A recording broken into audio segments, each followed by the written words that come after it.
When I was 71, my orthopedic surgeon told me I had the knees of a 90-year-old. He said it the way doctors say things they have said many times before, matter-of-factly, with a kind of practiced gentleness that does not soften the landing as much as they think it does. He recommended a double knee replacement. He said it was not a question of whether, only when. That was 32 years ago. I still have my original knees. I walked 4 miles this morning on a trail behind my house in rural Vermont, and I did not take anything for pain when I got home, because there was no pain to take anything for. My name is Eleanor Marsh. I am 103 years old. I live alone in the same house I have lived in for 51 years. I cook every meal I eat, keep a garden that my neighbors have stopped pretending not to be surprised by,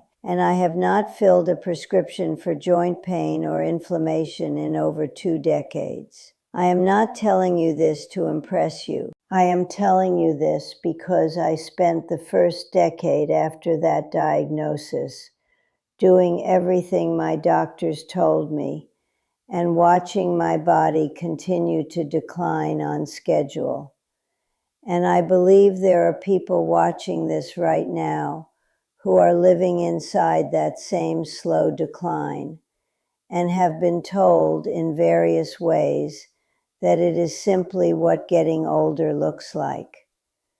I am going to tell you everything I did, the oil, the protocol, the reason it works at a biological level that took me years to fully understand. But I want to be honest with you about something before we go any further. The practical things, the oil, the timing, the mechanisms, those account for part of what changed in my body, maybe 30% of it. What accounts for the rest is something I have kept mostly to myself for a long time. I am going to tell you that part too. Stay with me until the end.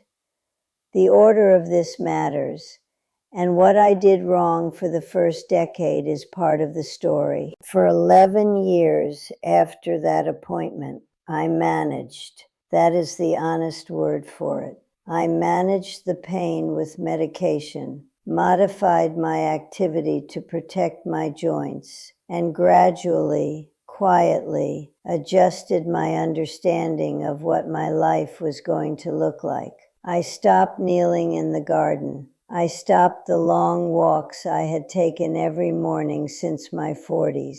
I arranged my house so that certain movements I had once made without thinking were no longer necessary. This is what chronic pain does over time that no one warns you about. It does not only limit what you do, it rearranges what you expect. And eventually what you expect becomes so reduced that you stop noticing what you have lost. I had followed the protocol. I had done what I was told. I had taken the medications on schedule, attended every appointment, reduced my activity to protect the joints I was trying to save, and none of it was stopping what was happening. The inflammation was not receding. The deterioration was continuing. The trajectory my surgeon had described to me with such practiced gentleness was year by year proving accurate. I want to name that directly because I think a number of people watching this know exactly what that feeling is. The quiet, private reckoning of someone who trusted the system and did their part and is still losing ground. And I do not want to move past it too quickly. That feeling deserves to be acknowledged before anything else. I was not looking for what found me. I was not researching alternatives or reading studies or doing anything particularly intentional. I was 71 years old with knees that hurt every morning, a surgeon who had already told me where this was going, and a friend named Ruth who brought a small dark bottle to my kitchen table one afternoon. Ruth was 84. She had been 84 for what seemed, looking at her, like a very long time. She moved the way I had moved at 55. No hesitation, no compensation, no careful negotiation with her own body before attempting anything physical. Her hands were what I noticed first, because mine were a constant visible reminder of everything that was accumulating in my joints. Her hands were clear, smooth. The knuckles sat flat and quiet, the way knuckles are supposed to sit. I had not seen my own knuckles look like that in years. I asked her eventually what she was doing. She did not give me a list of supplements or a fitness protocol. She brought me a small dark bottle and said, "Every night before you sleep, warm a half teaspoon of this between your palms and work it into your hands and your knees and your lower back. Do it for 8 weeks before you decide whether it is working. Biological change takes time," she said, "and anyone who tells you otherwise is selling something." The oil was black seed oil, cold pressed, unrefined, from a plant called Nigella sativa. I will tell you honestly, I was skeptical. I had been skeptical of every remedy anyone had ever suggested to me, and I had been right to be skeptical of most of them. But I was also 71 years old with knees that hurt every morning, and skepticism alone was not solving my problem. I started that night.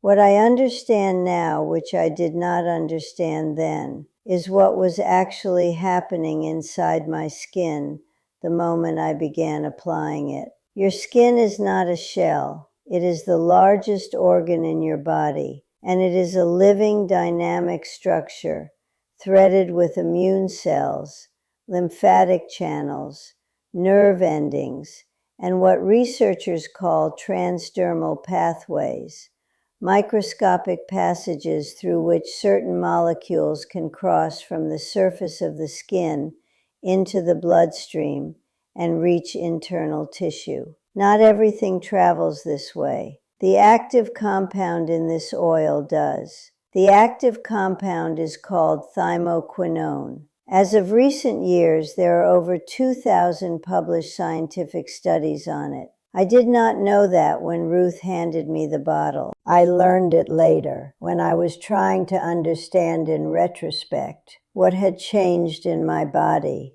and why the change had been real and lasting rather than temporary. 2,000 studies is not a wellness trend. It is a body of evidence, and it is pointing in a direction that most people dealing with joint pain and inflammation and the accumulated physical cost of aging have never been told to look. Here is what thymoquinone does. I am going to explain the mechanism precisely because understanding why something works is what allows you to do it consistently rather than hopefully. The first thing it addresses is inflammation at the cellular level. This is the one that mattered most to me in the beginning because it is the one I could feel. There is an enzyme in the body called COX-2. It is one of the primary biological drivers of the inflammatory response. The same enzyme that pharmaceutical anti-inflammatory drugs are designed to target.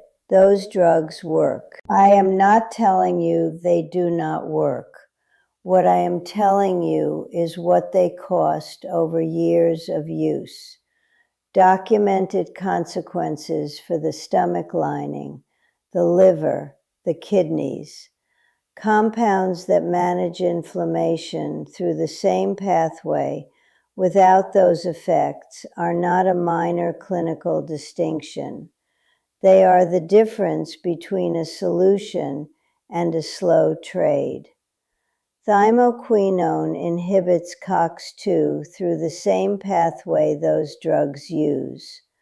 A study published in the Journal of Ethnopharmacology found that topical application of Nigella sativa oil reduced measurable markers of skin inflammation significantly in human subjects, not in laboratory mice, in human subjects, within 6 weeks of regular nightly application. I noticed something around the 10th week. The specific quality of pain that had woken me every morning for 11 years, that first thing before you are fully conscious announcement from your joints that today is going to be a negotiation, had changed. Not vanished, changed. The consistency of it was different, quieter, as though something had been turned down rather than temporarily muffled. I had been on medications that muffled it. I knew what muffled felt like. This was different. Make of that what you will. The second mechanism is what researchers call oxidative stress. And this is where what is happening in aging joints and aging skin becomes something most people are never told. After 60, the mitochondria inside your cells, the structures responsible for producing cellular energy, become less efficient. They begin generating reactive oxygen species, free radicals, at a rate the body can no longer neutralize on its own. Chronic accumulation of these compounds degrades cellular machinery, damages the structural proteins that maintain joint tissue integrity, and drives the systemic inflammation that researchers now link directly to arthritis progression, cardiovascular disease, neurodegeneration, and the initiation of cancer. Thymoquinone is classified by researchers as a direct free radical scavenger. When it penetrates the dermal layer after topical application, it begins neutralizing these compounds at the site of accumulation. But the finding that I find genuinely remarkable is what happens beyond simple neutralization. Thymoquinone activates something called the NRF2 pathway. NRF2 is essentially a master switch for the body's own internal antioxidant manufacturing system. When it is switched on in skin cells and the tissue beneath them, the production of endogenous antioxidants, including glutathione, increases substantially. You are not adding antioxidants from outside the body. You are activating the mechanism that produces them from within. Researchers at King Abdulaziz University published work demonstrating this specific activation. The implication for aging tissue, skin, joints, the connective structures that hold everything together, is not cosmetic. It is biological. The degradation process that most people over 60 accept as simply the direction things are heading is in part a consequence of an antioxidant manufacturing system that has slowed down and can, under some circumstances, be restarted. My daughter noticed the change in my skin before I mentioned it to her. She asked what I had done differently. I showed her the bottle. She looked at it the way people who consider themselves careful thinkers look at things they cannot immediately dismiss and do not yet know what to do with. The third mechanism is the one I want to spend more time on, because it is the one that changed how I understood what was happening in my body at a level deeper than pain management. Your skin contains what researchers call epidermal stem cells. These are primitive cells, undifferentiated, not yet committed to a specific function, with the ability to regenerate damaged tissue. In young skin, they are active and responsive. They receive signals and they act on them. In aging skin, starting well before most people expect and accelerating significantly after 60, these cells enter a state of dormancy. They do not die, they do not disappear, they stop responding. They are waiting for a signal that, in aging biology, is no longer reliably arriving. A study published in the journal Stem Cell Research and Therapy investigated the effect of thymoquinone on human epidermal stem cells specifically. What the researchers found was that thymoquinone appears to upregulate signaling proteins, particularly those in the Wnt and beta-catenin pathway, that are responsible for triggering stem cell proliferation and differentiation. In plain language, it sends the signal the cells have been waiting for. It wakes dormant stem cells and instructs them to begin dividing and repairing damaged tissue, for slow wound healing, for thinning skin, for the joint-adjacent tissue deterioration that accompanies chronic inflammation over years and decades. This is not a peripheral finding. This is research that reframes what we believe about the capacity of aging tissue to repair itself. I had been told, in various indirect ways, that the changes accumulating in my body after 60 were the natural and irreversible consequences of time. What no one told me was that some of those processes are not irreversible, that certain cells are simply dormant, waiting for a chemical signal, and that the signal can, in some circumstances, be given by something applied nightly to the surface of the skin. The fourth mechanism is one the research on this compound has documented that I want to name clearly because it is not widely discussed, even among people who know about black seed oil. Thymoquinone has demonstrated what researchers describe as pro-apoptotic activity, the ability to trigger programmed cell death in abnormal cells while leaving healthy cells undisturbed. A meta-analysis published in the journal Phytotherapy Research reviewed 31 studies on thymoquinone's anti-cancer activity and concluded that it demonstrated consistent pro-apoptotic effects across multiple cancer cell lines, including breast, colon, liver, and skin cancer cells.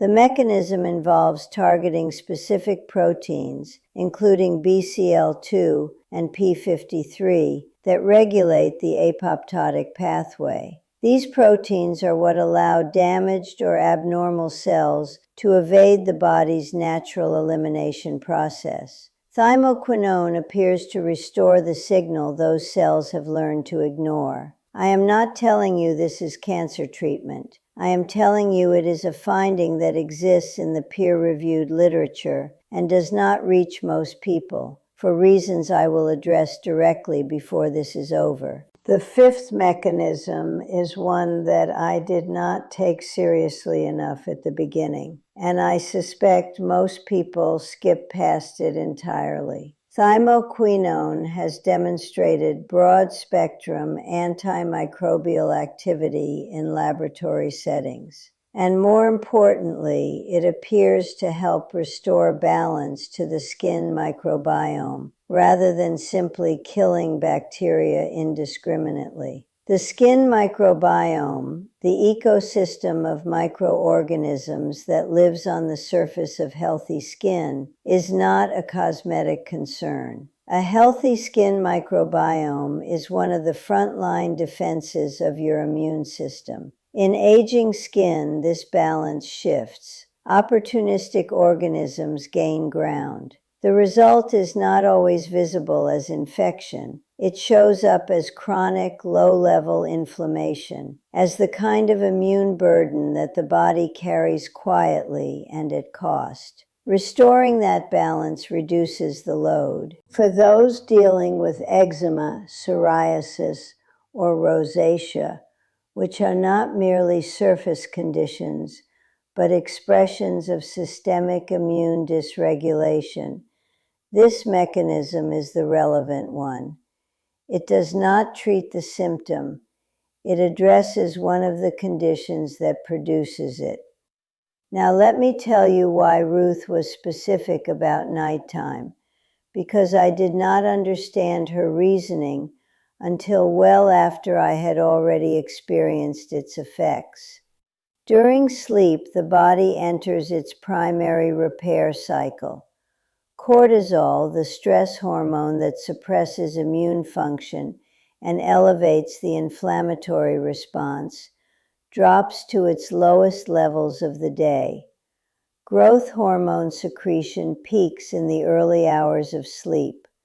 Cellular repair processes, including DNA repair within tissue cells, are most active in the hours between 10 at night and 2 in the morning. This is not a metaphor for the value of rest. It is a documented biological sequence that operates on a consistent schedule, whether you are paying attention to it or not. And the skin itself becomes more permeable during sleep. Researchers call this nocturnal transdermal conductance. In practical terms, substances applied to the skin at night penetrate more deeply and reach higher bioavailability than the same substances applied during the day. The body is not simply resting during sleep. It is running its most important maintenance processes, and the skin during those hours is more open to receiving what you give it. There is a field of research called chronobiology, the science of timing biological interventions to align with the body's natural cycles. Ruth did not know that word. She knew the principle. She had learned it the way people who live carefully and attentively inside their own bodies learn things, empirically, over time, with patience for evidence that reveals itself slowly. I have applied this oil every night for 32 years. I have not missed a week. Here is the practical information, because knowing the mechanism and knowing what to actually do are two different things, and the gap between them is where most good intentions stop producing results. Quality matters more than people realize, and this is where most people who try this and do not get the results they expected went wrong before they started. What you need is cold-pressed and unrefined. Heat processing during extraction destroys thymoquinone. The active compound that does everything I have just described is not stable under high temperatures, and most commercial processing uses heat because it is faster and cheaper. Chemical solvent extraction introduces contaminants. The label needs to specify Nigella sativa as the botanical source. The product needs to be certified organic, and it needs to disclose thymoquinone content. Quality black seed oils will show between 1 and 3% TQ. If a product does not disclose this on the label or through a certificate of analysis, I would not use it regardless of the price. The protocol is simple. Warm approximately half a teaspoon between your palms until it reaches body temperature. You will feel the shift. It takes about 20 seconds. Apply it in slow, deliberate circular motions to the areas of concern. For knee pain, work it directly into the tissue above and below the kneecap and along both sides of the joint where inflammation accumulates. For the joints of the hands, massage the oil into the knuckles and the webbing between each finger with deliberate pressure, not light strokes. For lower back involvement, which accompanies knee problems more often than people expect because the body compensates for one pain by redistributing load elsewhere, apply it across the lumbar area in upward circular movements. For broader systemic effects, the chest, inner forearms, and neck carry the highest transdermal absorption. Allow the oil to absorb for at least 10 minutes. before covering with clothing. Do not rush this step. The absorption window matters. Do this every night, not most nights, every night, consistently for a minimum of 8 weeks before you evaluate whether it is working. Biological change takes time. Anyone who tells you otherwise is selling something. Now I want to tell you the part I said I would come back to, the part that accounts for the rest. I said the oil was maybe 30% of what changed in my body. I believed that for years without being able to explain it. I knew the research on thymoquinone was real. I knew the mechanisms I had described were real. But I also knew, in the way you know things about your own body when you have been paying attention to it for a long time, that something else had shifted during those years. Something I had not done intentionally and could not fully account for. The answer came from a woman I met at a retreat in the mountains of western North Carolina. Her name was Margaret. She was 73 years old, and she looked, without exaggeration, like a healthy woman in her early 40s. Clear eyes, upright posture, a quality of ease in the way she occupied her own body that I had stopped expecting from anyone past 60. I noticed her the way I had noticed Ruth, because the body does not lie, and a body that has been genuinely well for a long time looks different from a body that is being managed. We talked for a long time over the course of that week, and on the third evening, she asked me something I was not prepared for. She said, "How much of your mental life has been spent in conflict? Not physical conflict, internal conflict, the running tape, the unresolved relationships, the things that had happened that I had never fully put down, the quiet, chronic accumulation of grievance, resentment, and unprocessed anger that most people carry so constantly they stop recognizing it as a weight." I did not answer immediately. I thought about my first marriage, which had ended badly, and which I had not thought about in years, or believed I had not thought about, until she asked the question, and I realized I had been thinking about it in the background nearly every day for decades. I thought about my mother.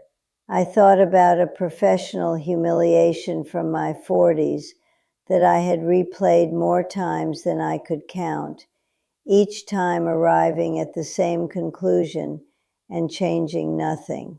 I thought about the number of hours, honest accounting, real hours, that I had spent in that interior space.